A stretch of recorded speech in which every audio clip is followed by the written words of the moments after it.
cuando se celebraba el cumpleaños de Herodes, la hija de Herodías danzó en medio y agradó a Herodes, por lo cual éste le prometió con juramento darle todo lo que pidiese. Y ella, instruida primero por su madre, dijo: dame aquí en un plato la cabeza de Juan el Bautista. Y entonces el rey se entristeció, pero a causa del juramento y de los que estaban con él a la mesa, mandó que se la diesen y ordenó decapitar a Juan en la cárcel. Y fue traída su cabeza en un plato y dada a la muchacha, y ella la presentó a su madre. Entonces llegaron sus discípulos y tomaron el cuerpo y lo enterraron, y fueron y le dieron las nuevas a Jesús. Y oyéndolo, Jesús se apartó de ahí en una barca a un lugar desierto y apartado. Y cuando la gente lo oyó, le siguió de pie desde las ciudades. Y saliendo Jesús vio una gran multitud y tuvo compasión de ellos, y sanó a los que de ellos estaban enfermos. Yo quiero decirles, iglesia, que el ministerio de nuestro Señor no fue nada fácil. Fue un ministerio también sufrido. La Biblia dice que se celebraba el cumpleaños de Herodes, el rey de Israel, en los tiempos de Jesús. ¿Te imaginas tú cómo es el cumpleaños de un rey? ¿Qué habrá a la mesa en el cumpleaños de un rey? Manjares, platillos de todo, hechos por chef, lo mejor de lo mejor, una gran fiesta, quizás música, porque si había alguien que danzara es porque había música en vivo. Y el hombre estaba ahí, había mucho vino, emborrachándose y todo lo demás, lo dice en otro verso paralelo. Se estaba celebrando el cumpleaños del gran rey Herodes. Y su hijastra, que era hija de Herodías, hijastra de Herodes porque él no era su papá, ya que Herodías había estado casada con el hermano de Herodes. Y Herodes le había quitado la mujer a su propio hermano. Y Juan el Bautista le decía: tienes que regresarle la mujer a tu hermano, porque no es lícito tomar la mujer de tu hermano. Y eso la traía loca a Herodías. Ella no sabía cómo deshacerse de Juan. Pero la Biblia dice que celebrándose el cumpleaños, la hija de Herodías danzó en medio de toda la fiesta y agradó a Herodes, que quizás estaba pasado de copas, por lo cual éste le prometió con juramento darle todo lo que ella pidiese. Y ella, instruida primero por su madre, le dijo: dame aquí en un plato la cabeza de Juan el Bautista. Qué consejo de madre más cruel. Qué amargura la de esta mujer. Qué ganas de seguir pecando, porque Juan lo único que decía es que no era lícito que le quitara la mujer a su hermano. Y entonces ella dijo: dame en un plato la cabeza de Juan el Bautista. El rey se entristeció porque apreciaba a Juan. Herodes se quedaba perplejo oyéndolo y él quería conocerlo personalmente. Pero a causa del juramento y de los que estaban a la mesa, mandó que se la diese y ordenó decapitar a Juan en la cárcel. Tú sabes cómo era cuando decapitaban a alguien con una guillotina o con un machete filoso. Le cortaban literalmente la cabeza como si fuera un pollo, y así de esa manera terminaron con la vida presente de Juan el Bautista en la cárcel. Pero lo más cruel de todo es que en medio de la fiesta le es traída la cabeza en un plato como si fuera un trofeo. Fue dada a la muchacha y ella se la presentó a su madre. Eran tan crueles que te aseguro que se le dibujó la sonrisa más grande y digo, por fin me deshice de Juan el Bautista. Por fin no me va a estar acusando de mi pecado. Por fin ya no me va a estar diciendo lo mala que soy en haber dejado a mi marido y haberme ido con el rey Herodes, su hermano. Pero lo tremendo de esta noticia, que los discípulos tomaron el cuerpo porque lo apreciaban, ellos lo enterraron, le dieron toda una ceremonia fúnebre y fueron y le dieron las nuevas a Jesús. Le dijeron, mira, esto y esto sucedió a tu primo Juan, porque Juan, Jesús dijo que de los nacidos de mujer en el antiguo pacto no había un hombre que fuera más grande que Juan el Bautista. ¿Qué fue lo que hizo grande a Juan? Uno que era un profeta de Dios, pero lo que lo hizo grande es que todos los profetas del Antiguo Testamento hablaron acerca del Mesías, pero a Juan le tocó presentarlo. Decir, este es el Cordero de Dios que quita el pecado del mundo. Este es el Hijo de Dios. A Juan le tocó presentar al Mesías. Y eso fue lo que lo hizo grande, porque todos hablaron de él, pero ninguno lo conoció. Pero Juan en persona lo presentó y según la carne, Juan el Bautista era primo hermano de nuestro Señor Jesucristo, compañero de ministerio, el precursor, era la voz que iba adelante, enderezando los caminos del Señor y preparando el camino para que el Mesías llegara y fuera recibido como el Mesías de Israel. ¿Cuántos dicen amén? Cuando oyó esto Jesús, ¿cómo recibe esto una mala noticia? Yo he recibido malas noticias. Recuerdo, recién había llegado de un viaje de Panamá. Había sido un viaje que al principio muy bonito, muy bueno, un hotel precioso. Fuimos a recibir conferencias de misiones en Ciudad de Panamá. Pero el penúltimo día antes de venirnos de regreso a México, mis autoridades se me acercaron y me dijeron, Dani, se terminó, se acabó. Ya no eres parte de la iglesia de la cual saliste, nosotros nos desligamos de ti. Si quieres seguir en el campo misionero, sigue por tu propia cuenta, pero nuestro consejo es que te regreses y ya no eres parte de esta iglesia, ya no hay responsabilidad de nosotros. Y si le sigues, vas por tu propia cuenta, pero ya no cuentes con nosotros, porque ya no eres parte de la iglesia internacional. Yo llegué aquí y a los 8 días de haber llegado, de que me despidieron como misionero y que me echaron de la iglesia, a los 8 días me llegó la noticia de que había muerto mi madre de crianza, o sea, mi abuela con quien yo crecí. ¿Y tú crees que tenía dinero para ir a su sepelio, a su entierro? No había dinero, me acaban de despedir. Por un lado estaba atravesando el dolor de haberme echado de la iglesia, y por otro lado experimenté el dolor de haber perdido a mi madre y no poder ir a su sepelio y estando en un país extranjero.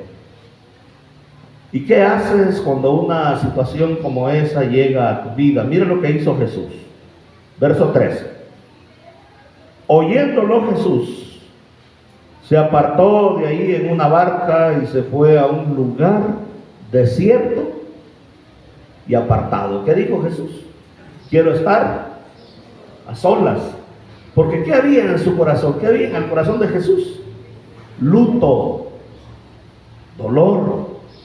Le debió haber dolido, era su primo hermano, su compañero de ministerio, era una de las personas a las cuales Jesús más apreciaba. Algunos de los discípulos de Juan llegaron a ser los discípulos de Jesús.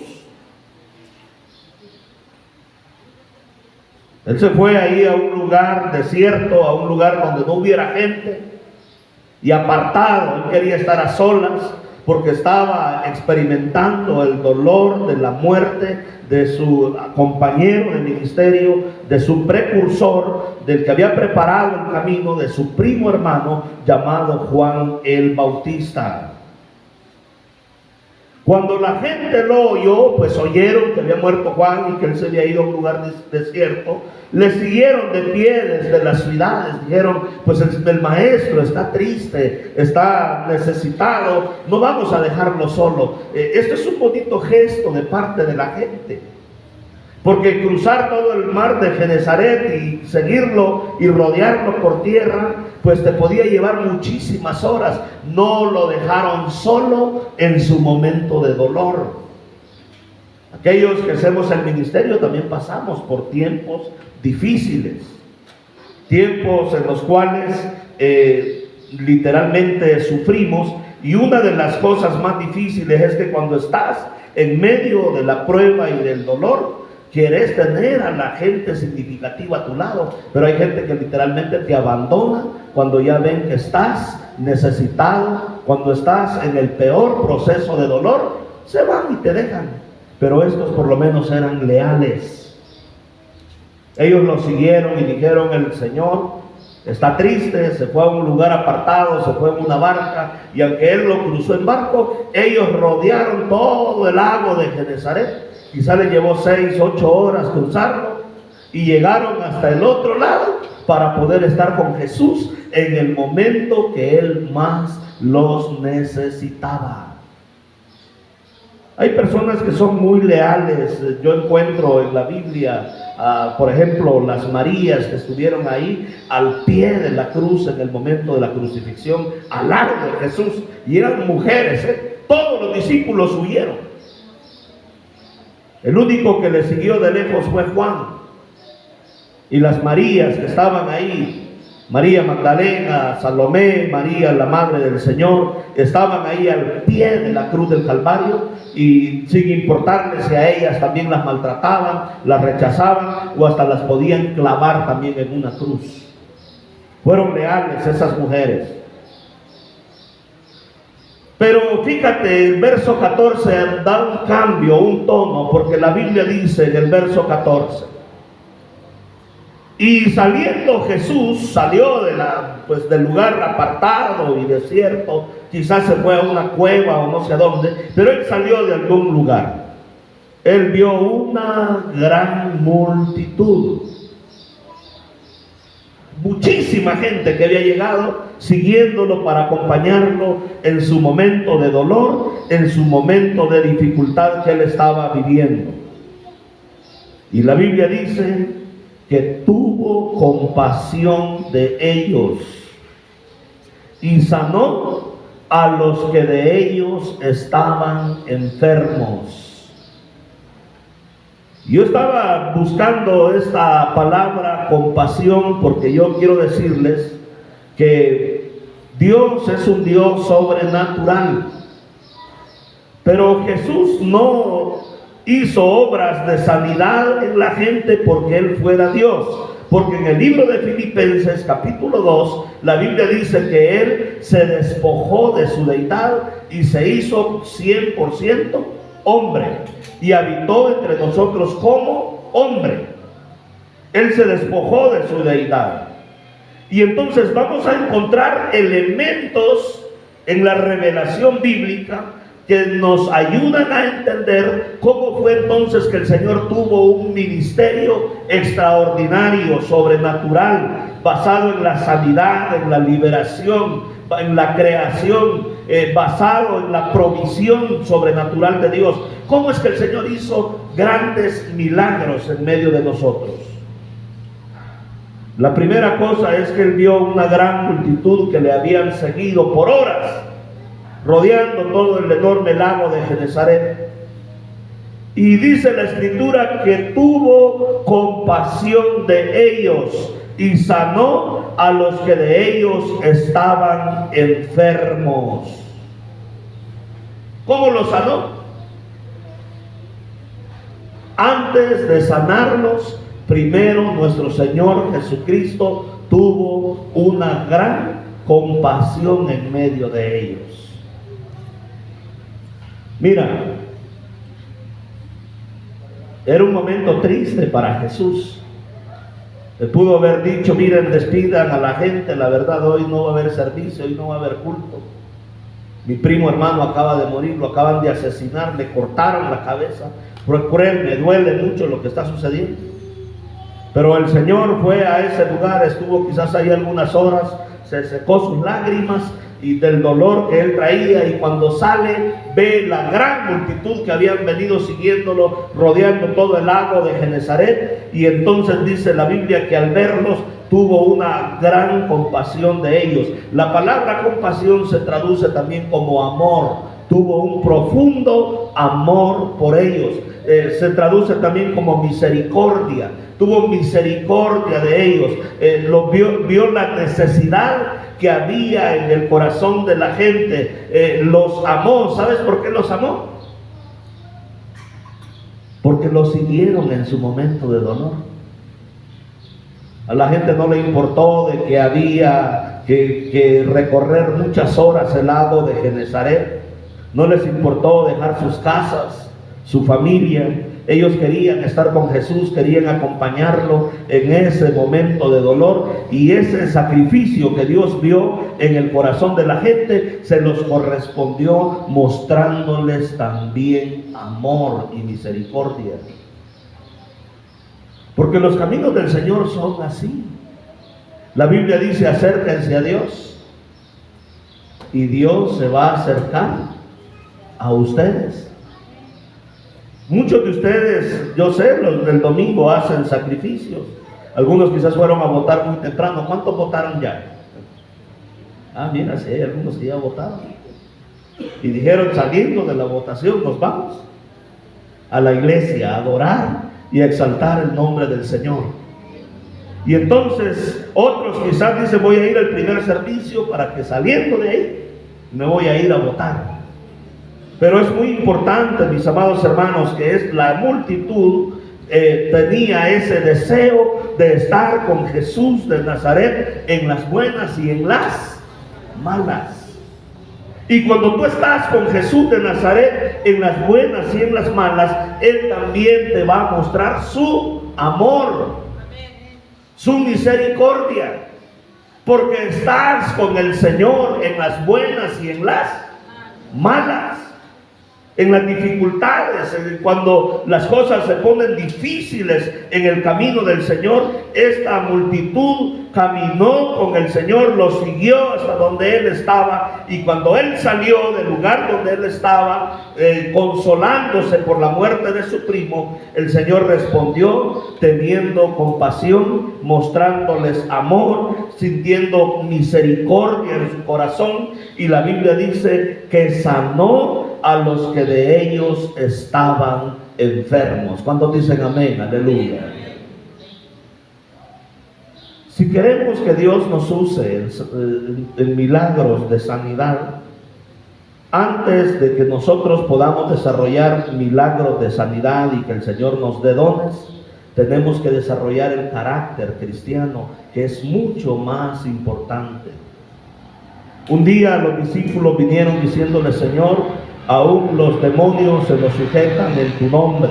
Y el Señor les dijo: yo también veía a Satanás caer del cielo como un rayo a la tierra. No se alegren tanto, pero no se alegren tanto de que los demonios se les sujeten. Alégrense, regocíjense de que sus nombres estén escritos en el libro de la vida allá en los cielos. ¿Cuánto dan gloria al Señor? Aleluya. Denle palmas al Señor en esta preciosa mañana. Aleluya.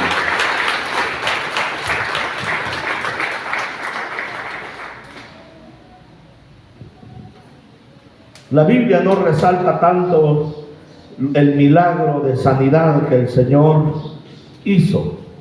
La Biblia resalta el amor que el Señor tenía por las multitudes, la misericordia y la compasión que tenía por ellos, habiéndolos sanado porque fue movido a misericordia, y Él sanó a los que de ellos estaban enfermos. Antes de los dones está el amor, la misericordia, la compasión, que es más importante, porque si tú no amas a las personas a las cuales quieres ministrar, difícilmente vas a poder llevarles verdaderamente el amor, la gracia de nuestro Señor y Salvador Jesucristo. El amor, la misericordia, la compasión están primero antes que los dones espirituales. ¿Cuántos dicen amén? Amén. Porque si yo hablo lenguas humanas y también angélicas, y entiendo todos los misterios, y tengo toda la fe, que hago traspasar los montes y hago maravillas, y no tengo amor, ¿qué dice la Biblia? Nada soy. Nada soy. Porque el amor es sufrido, es benigno, no es jactancioso, no tiene envidia, no guarda rencor. Y la Biblia nos dice entonces que el amor es el distintivo más importante de la vida cristiana. Esa sanidad surgió movida por el amor, por la compasión, por la misericordia, por el gran amor que el Señor tenía por la gente, por el gran amor que el Señor nos tiene. Es que Él va a sanarnos, Él va a liberarnos, es que Él va a traer sanidad sobre nuestras vidas. ¿Cuántos decimos amén?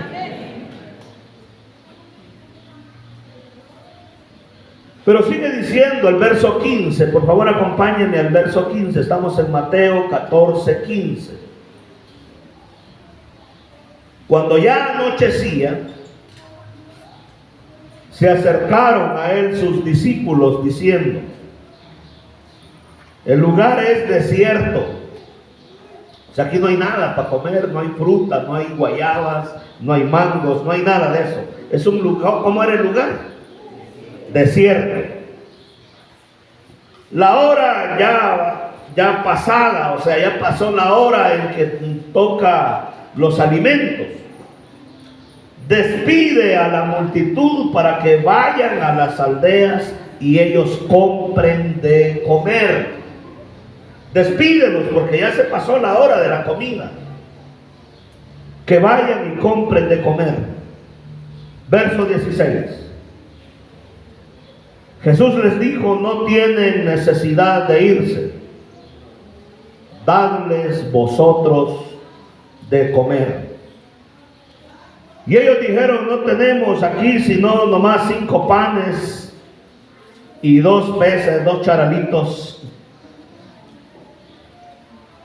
Y él les dijo: traedlos acá. Y entonces mandó a la gente recostarse sobre la hierba, tomando los 5 panes y los 2 peces, levantando los ojos al cielo, bendijo y partió los panes a los discípulos y los discípulos a la multitud, y comieron todos y se saciaron, recogieron los pedazos que sobró, 12 cestas llenas, y los que comieron fueron como 5,000 hombres, sin contar mujeres ni tampoco niños.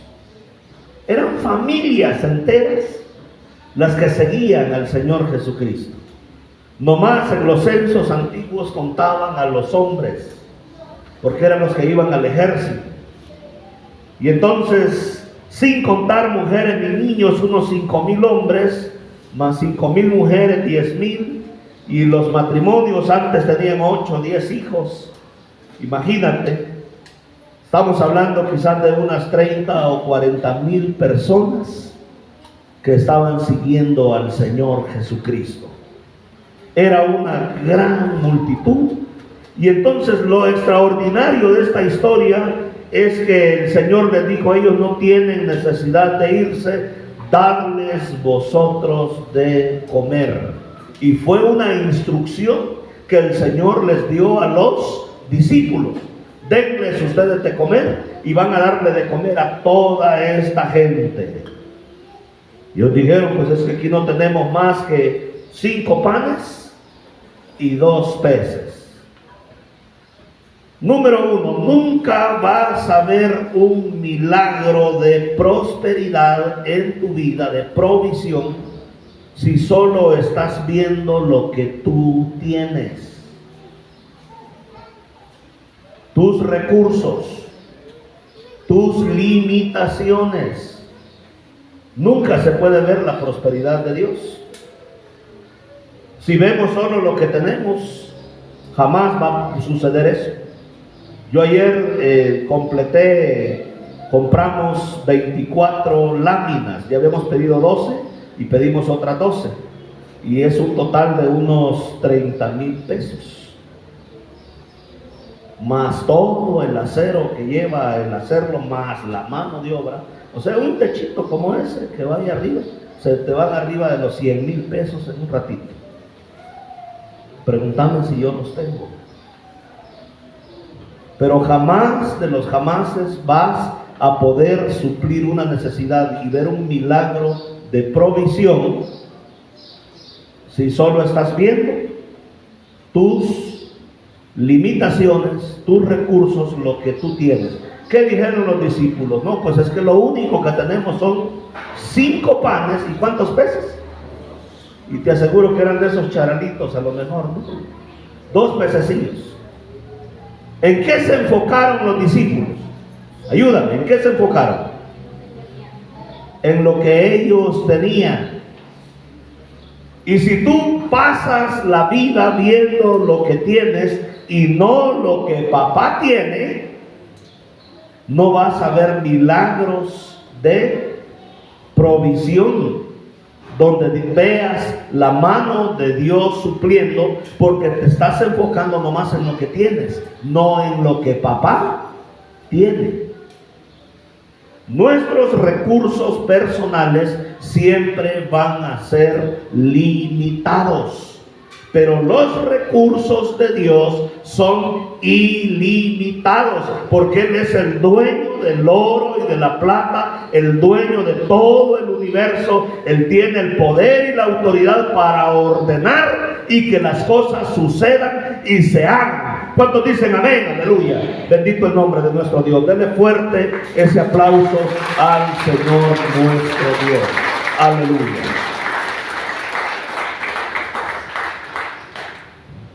¿En qué se enfocaron entonces los discípulos cuando el Señor da la orden y les dice, denles ustedes de comer? ¿En qué se enfocaron en ellos? En su miseria, en lo nada que tenían. Pues es que solo hay 2 panes, solo hay 5 panes y 2 peces. Pero eso no le alcanza, no, hombre. Si un comelón de estos se come hasta más que eso, con uno. Imagínate 30, 40,000. ¿Qué es esto para tanta gente? Ellos vieron sus recursos humanos que ellos tenían. ¿Cómo lo hizo Jesús? ¿Cómo hizo el Señor para poder alimentar a más de 5,000 gente? Y lo primero que el Señor dijo, Él les dijo, traédmelos acá. O sea, cuando Él está diciendo, traédmelos acá, lo que el Señor está diciendo es, ¿sabes qué? Ponlos aquí en mis manos. Ofrenden esos pocos peces, esos pocos panes, tráiganlo y pónganlo aquí en mis manos. Yo hace muchos años tomé un curso que se llaman las matemáticas del reino. Y en las matemáticas del reino hay ecuaciones que no funcionan de la misma manera como funcionan en lo natural. En las matemáticas del reino es 5 panes más 2 peces más Jesús es igual a alimentar a 40,000 gentes. ¿Pero a quién metiste en la ecuación? ¿A quién metimos en la ecuación? A Jesús. 5 panes más 2 peces más ¿quién? Más Jesús es igual a alimentar ¿a cuánto? A 40,000 gentes. Porque metes a Jesús en la ecuación. Pero si tú dices 5 panes más 2 peces más yo, ¿igual a qué? A hambre, a necesidad, a problemas, a no tener para cubrir los gastos del mes, la renta, las colegiaturas. porque son 5 panes más 2 peces más yo. Pero si yo digo 5 panes más 2 peces más Jesús de Nazaret, igual a alimentar a una gran multitud y hasta que sobren 12 canastas llenas. Aleluya. Dele gloria al Señor nuestro Dios. Aleluya.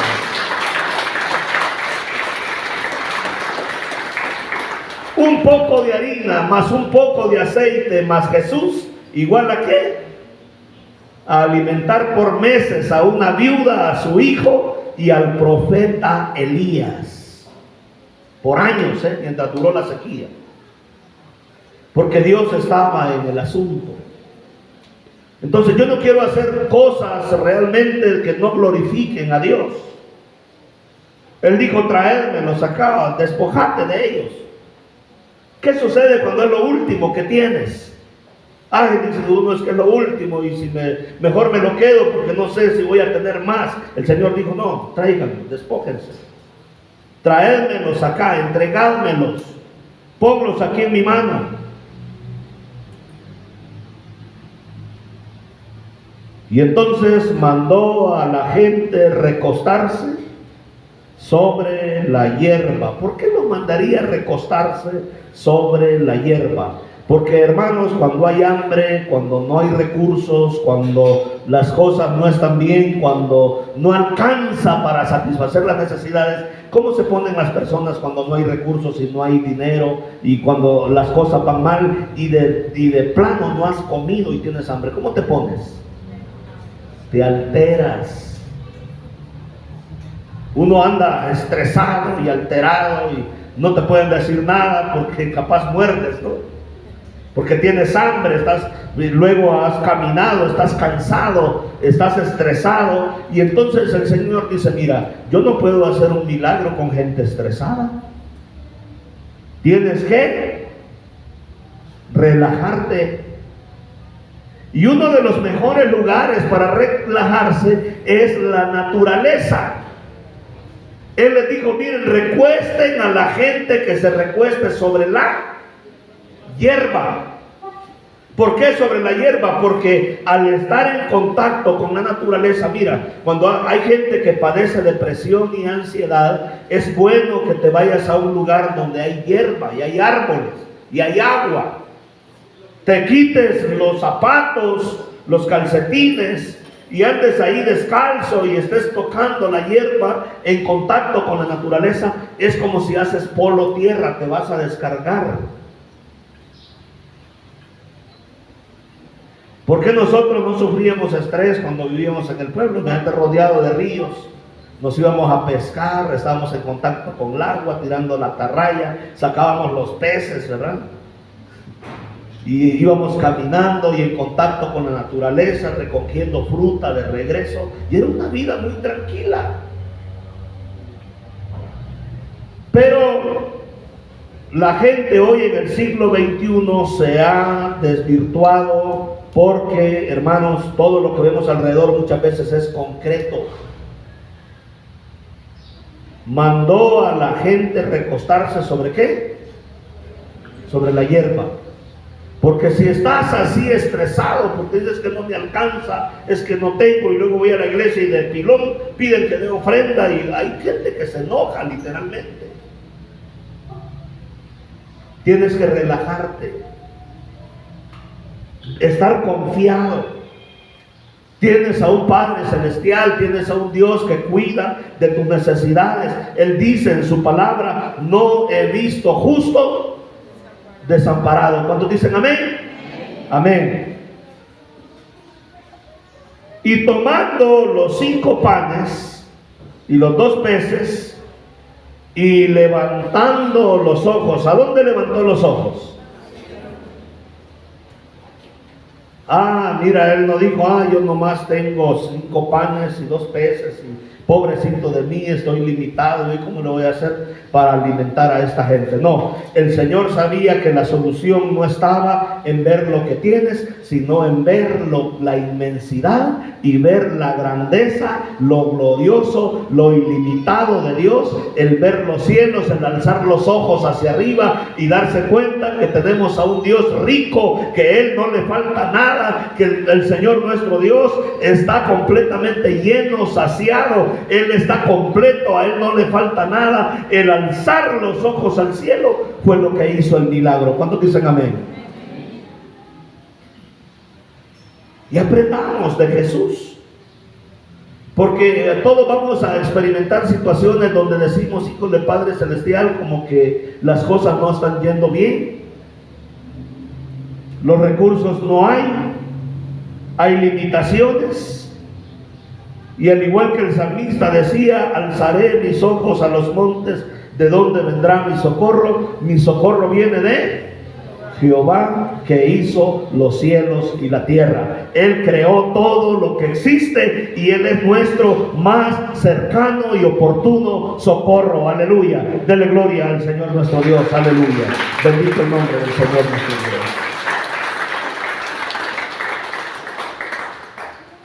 Alzó los ojos al cielo.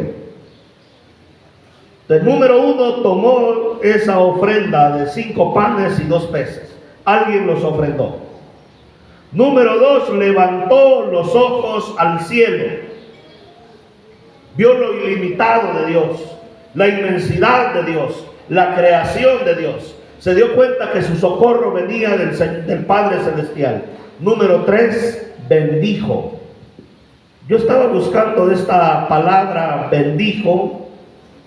En el original, eulogeo, es en el griego, y dice que es hablar bien de, es decir, bendecir, agradecer, a invocar una bendición sobre, prosperar, bendecir. Pero me quedo con el hecho que es hablar bien de.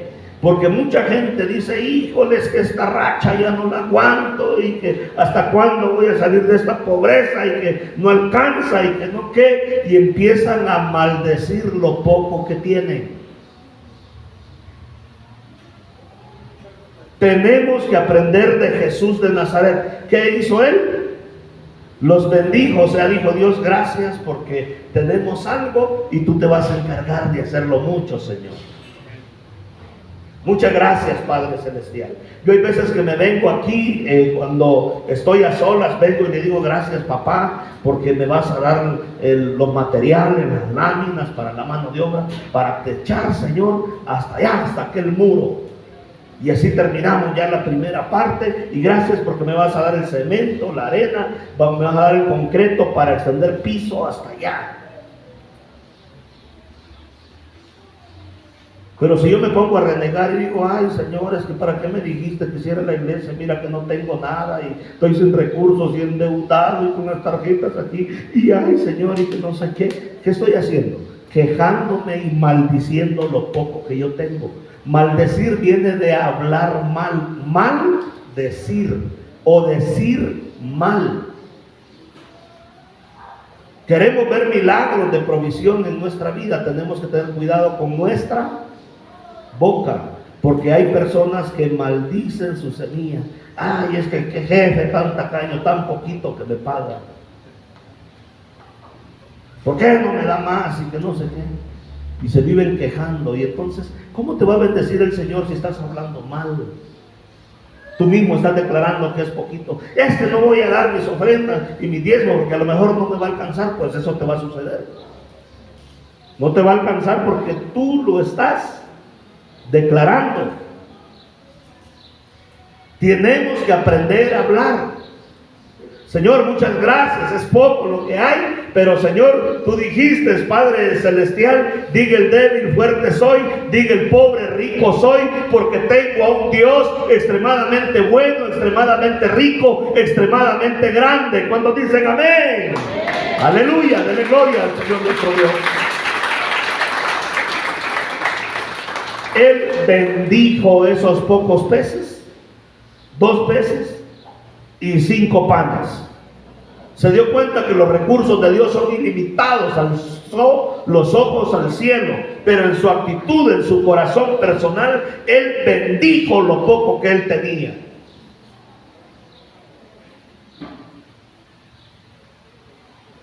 Habló bien de eso poco. No se quejó delante del Señor, no dijo, ay Señor, ¿y por qué me has dado tan limitado? Él habló bien, tenía una actitud positiva, bendijo esos panes, esos pocos panes, esos pocos peces. Los bendijo.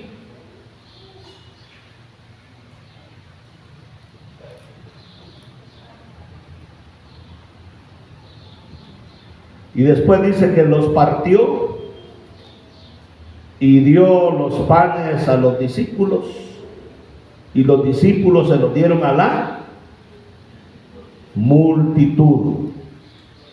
¿A quién le dio el Señor los panes? A los discípulos.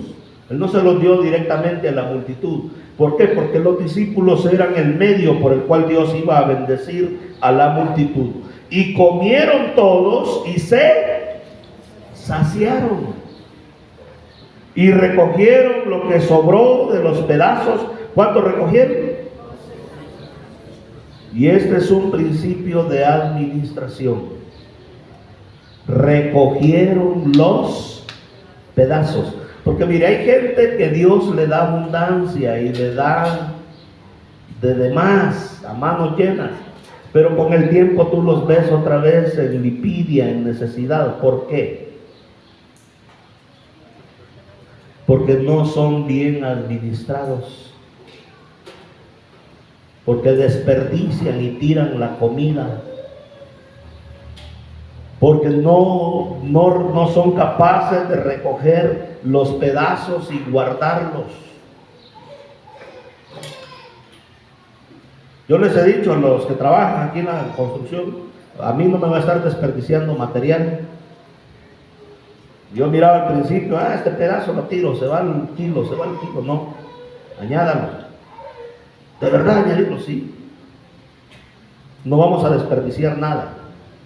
Al Señor no le agrada que seamos desperdiciados. Él recogió de lo que sobró, las sobras, los pedazos, y llenaron ¿cuántas cestas?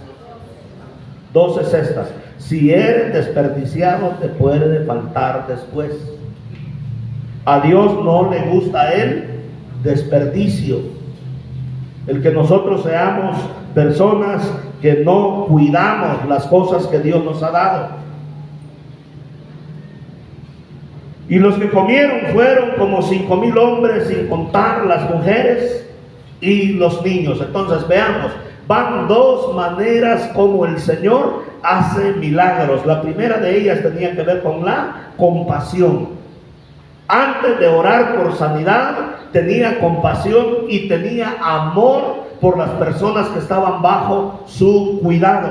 Y antes del milagro estuvo el amor y la compasión. En segundo lugar, el Señor alimentó a una gran multitud con unos pocos peces, unos pocos panes, pero ese milagro se produjo cuando alguien ofrendó esos pocos peces y esos pocos panes y los puso en las manos del Señor.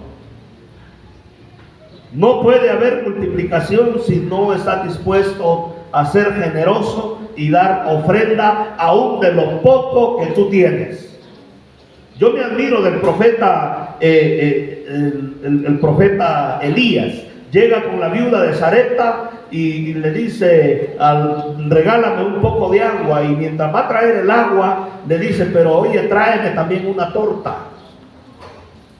Era la última torta, el último poco de harina y aceite que tenía, iba a ser una torta, la iba a hacer debajo de las cenizas en el rescoldo, la íbamos a comer y nos íbamos a echar a morir, dijo la viuda.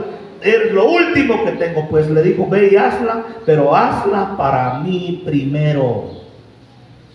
Se quiere estómago para decirle a una mujer viuda que no tiene nada, que le dé a él primero. Pero es que Dios tiene que ser primero. Si tú pones tu estómago primero antes que a Dios, no esperes milagros de multiplicación. Dios tiene que ser primero, hermanos. Dios es primero. Hazme la torta para mí primero, porque Él era el representante que Dios había puesto en la tierra.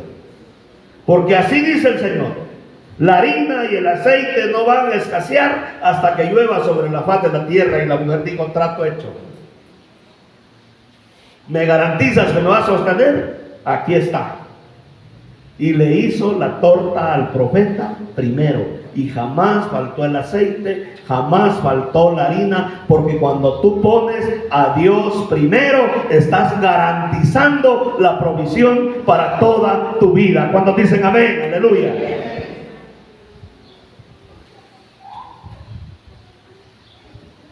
¿Alguien ofrendó esto?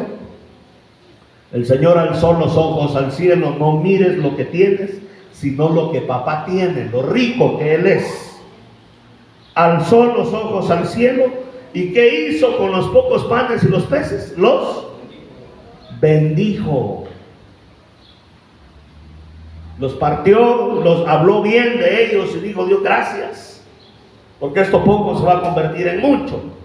Gracias, Señor, porque vamos a poder alimentar a toda esta multitud. Y esa gratitud y esa bendición los multiplicó el Señor. Y la Biblia dice que comieron y se saciaron y quedaron un montón de pedazos. ¿Y qué hicieron con los pedazos? Los fueron a echar al costal de la basura. ¿Qué hicieron? Los recogieron y llenaron 12 canastas. Ellos no fueron desperdiciados. La gente que desperdicia y no administra bien, puede que después le falte. Tenemos que ser bien administrados, y aún con los pedazos. Despedida la multitud, subió al monte a orar aparte. ¿A qué subió al monte? Todos son estos elementos de la sobrenaturalidad de nuestro Señor. Él no hacía un ministerio independiente, siempre estaba orando y fortaleciéndose delante del Padre. Y cuando llegó la noche, estaba ahí solo. Y ya la barca estaba en medio del mar, azotada por las olas, porque el viento era contrario. Mas a la cuarta vigilia es de 3 a 6 de la mañana. Mas a la cuarta vigilia de la noche, Jesús vino a ellos andando, o sea, caminando sobre el mar.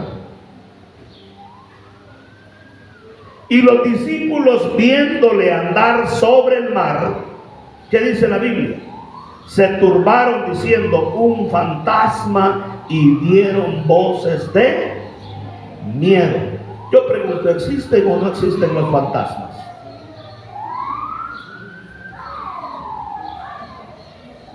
Iglesia, estoy haciendo una pregunta: ¿existen o no existen los fantasmas? Si existe Dios, ¿existe el mal? Sí. ¿Se ven cosas? Sí.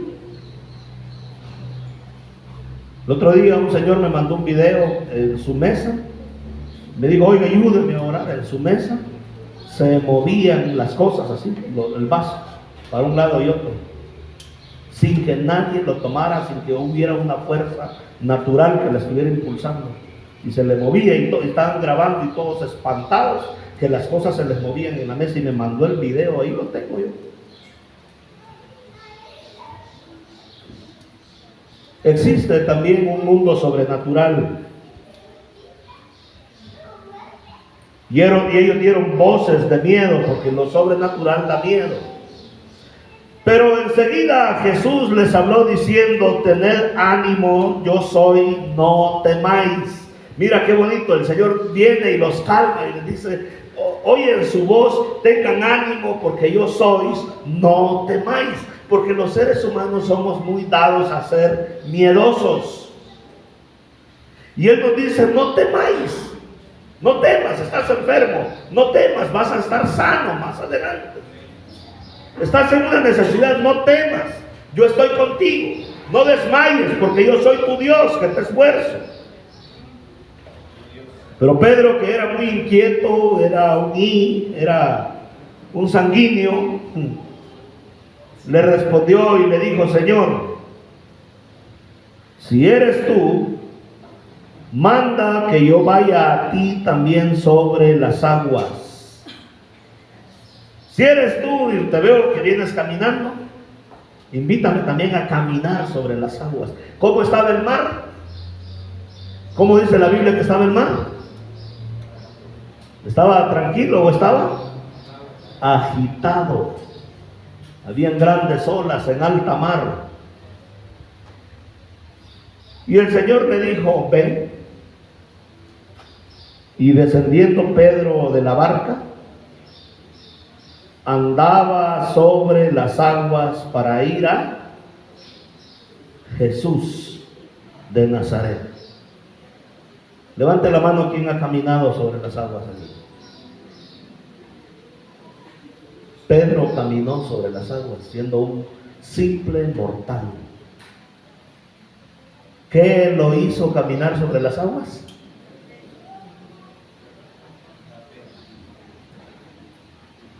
Bueno, sí, algunos dicen la fe. Pero ¿qué lo hizo caminar sobre las aguas? ¿En qué sentido se desarrolla aquí la fe? ¿Ah?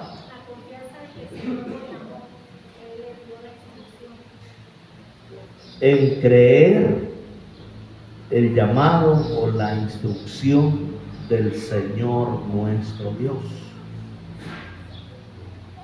El Señor nomás dijo, ¿cómo dijo? Dijo una sola palabra. Mira, Dios no habla mucho. Hay un libro falso, terrible, del diablo, Conversaciones con Dios, de un brother que dice que Dios le dio una gran conversación y dice puras, terribles situaciones fuera de la realidad de lo que dice la Biblia. Eso es demoníaco y es falso, porque Dios no habla mucho. ¿Cuánto usted le dijo el Señor nomás? Ven. Ven. Si tú lo buscas en el original griego, en el griego dice nomás, ven. O sea, si el Señor dice algo, da una instrucción y tú la crees, Dios te va a respaldar. Ahora, el Señor tiene varias maneras de hablar. Muchas veces te habla directamente, como a Pedro le dijo ven, pero también nos ha dado promesas por medio de las Escrituras. Y si tú vienes y le dices: Señor, en tu palabra dice que tú eres mi sanador y tú me vas a sanar, tú me vas a ayudar. En tu palabra dice que tú eres mi proveedor. Yo soy el Señor tu proveedor. Gracias porque tú vas a cumplir esta palabra y habrá provisión. Muchas gracias. Yo la creo, la abrazo, la recibo. ¿Tú crees que va a ocurrir el milagro? Amén. Porque es creer y abrazar lo que el Señor está diciendo. Si Él lo invitó y le dijo ven, se acercó Pedro a la orilla, descendió de la barca y comenzó a andar y a caminar sobre las aguas para ir a donde estaba Jesús. 14:30. Pero al ver el fuerte viento, te voy a decir algo, juntamente con los milagros y la voz del Señor, muchas veces a nuestro alrededor van a haber fuertes vientos que dan miedo. Y entonces, como tuvo miedo porque puso su mirada en el fuerte viento, comenzó a hundirse. Corres el riesgo de que en esto de creer en el Señor y de creerle a Él, puede correr el riesgo de que en algún momento te hundas. Yo lo he vivido. Un día fuimos a Centroamérica por fe y viniendo por tierra desde Honduras hasta Ciudad Guatemala, Pasaron muchas cosas, pero el chiste es que llegué 1 hora después de que saliera el vuelo. Y perdimos el vuelo para mi esposa, para Samuelito y para mí. Y yo lo único que andaba eran $100, son 700 quetzales, y no me alcanzaba para una noche de hotel. Los hoteles andaban arriba de $120, porque la moneda guatemalteca es más cara que la mexicana. Y entonces estaba ahí sin dinero ni para una noche de hotel. Yo dije, Dios mío, pero yo te oré por este viaje. ¿Por qué perdí el vuelo? Y empecé, ¿verdad?, a orarle y a clamarle al Señor nuestro Dios. Pero ¿sabes qué? Yo pude ver la mano del Señor rescatándome en un país extranjero, en Ciudad Guatemala. Nos llevó con un señor dueño de hotel cristiano y me dijo, pastor, usted puede quedarse el tiempo que sea necesario, no importa si son meses. Aquí están las llaves del carro, aquí hay un chip para su teléfono. Le ordenó a la de la cocina y le dijo, mire, atiéndamelo, le dijo, como si me estuviera atendiendo a mí, délenlo todo lo que él pida y su familia, por favor déselo, porque a mi hotel son bienvenidos los siervos del Señor nuestro Dios. ¿Cuánto dan gloria a Dios? Amén. De verdad, hermano.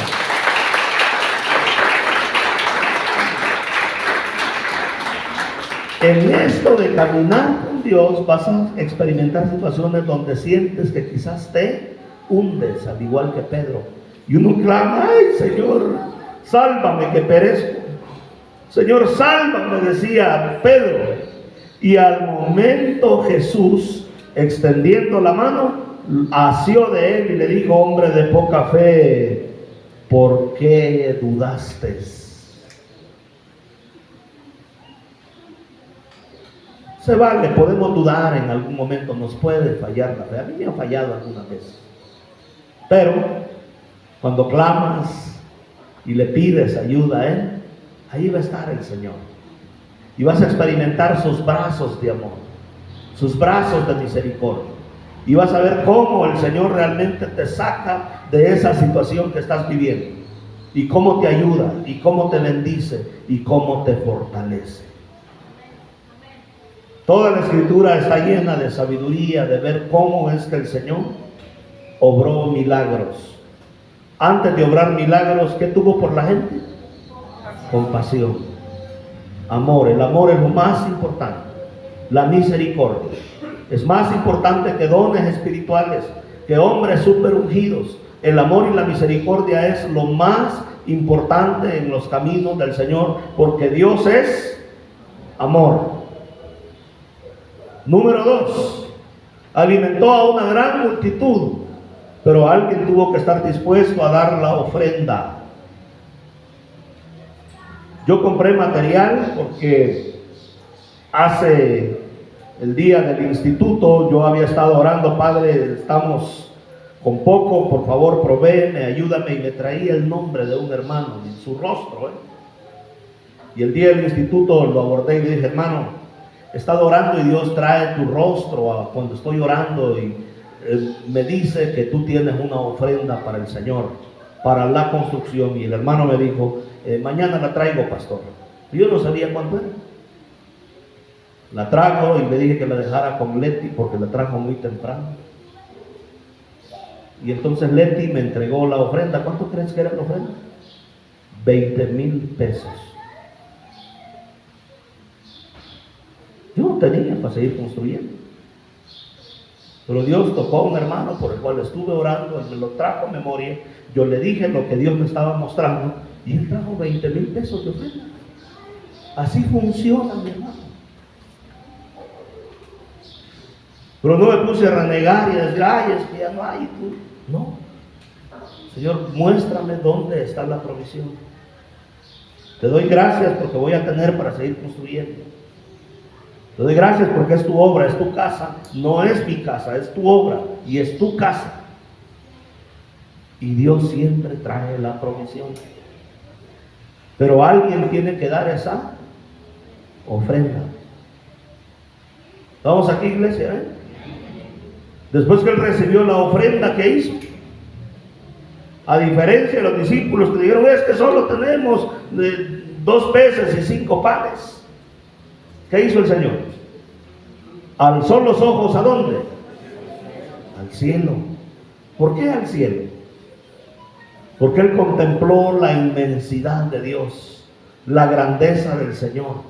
Él contempló, era quizás ya tarde, noche, quizás ya habían hasta estrellas, y Él contempló toda la inmensidad de Dios y dijo, papá, si tú eres completamente rico, eres dueño de planetas, eres dueño de constelaciones, eres dueño, Señor, de todo lo que existe, ¿cómo no voy a poder alimentar a estos cuantos? Amén. Amén. ¿Y luego qué hizo con los panes? Los bendijo, habló bien de ellos. Dijo, panes, multiplíquense, van a alimentar a muchos. Los bendijo, habló bien de ellos, no murmuró por lo poco que tenía. Los bendijo, habló bien de ellos, dio gracias a Dios, porque bendecir es dar gracias. En el original es eso, es dar gracias. Agradeció al Señor por lo poco que él tenía y Dios ¿qué hizo Dios? Lo multiplicó. Y después que comieron y se saciaron, recogió 12 cestas de pedazos que habían quedado, demostrándonos una sana administración. Porque una cosa es que Dios te dé, otra cosa es que tú lo mal administres.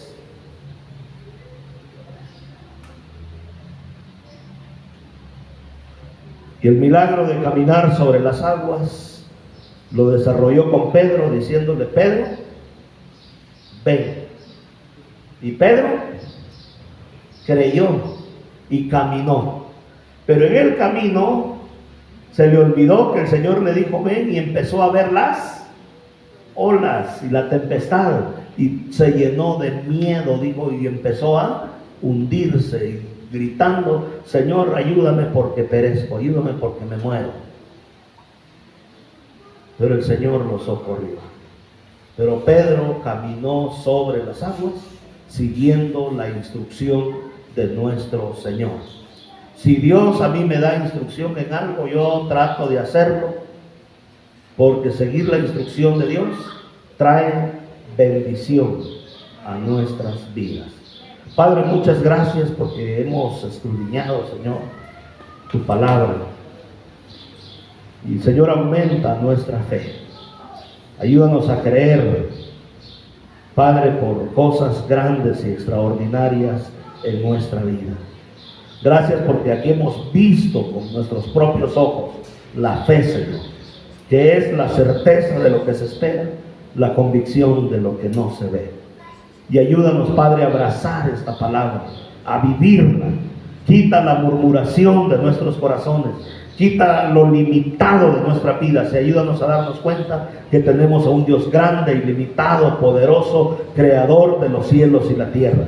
Que lo poco que tengamos, tú lo puedes bendecir, Señor, y nos puedes llevar a más para la gloria y honra de tu santo y bendito nombre. Danos amor, Señor, que es el vínculo perfecto. Danos misericordia, haznos oír gozo y alegría. Ayúdanos a caminar sobre las aguas, a sobreponernos a lo natural, Dios, a vivir una vida sobrenatural, Padre, y a creer que tú eres el Dios de nuestra salvación. A ti te damos gloria, te damos honra, te damos alabanza, te damos adoración, te damos exaltación en el nombre que es sobre todo nombre, en el nombre de nuestro Señor y Salvador Jesucristo. ¿Cuántos dicen amén? Amén. Denle fuerte ese aplauso al Señor nuestro Dios. Aleluya. Bendito sea el nombre de nuestro Dios.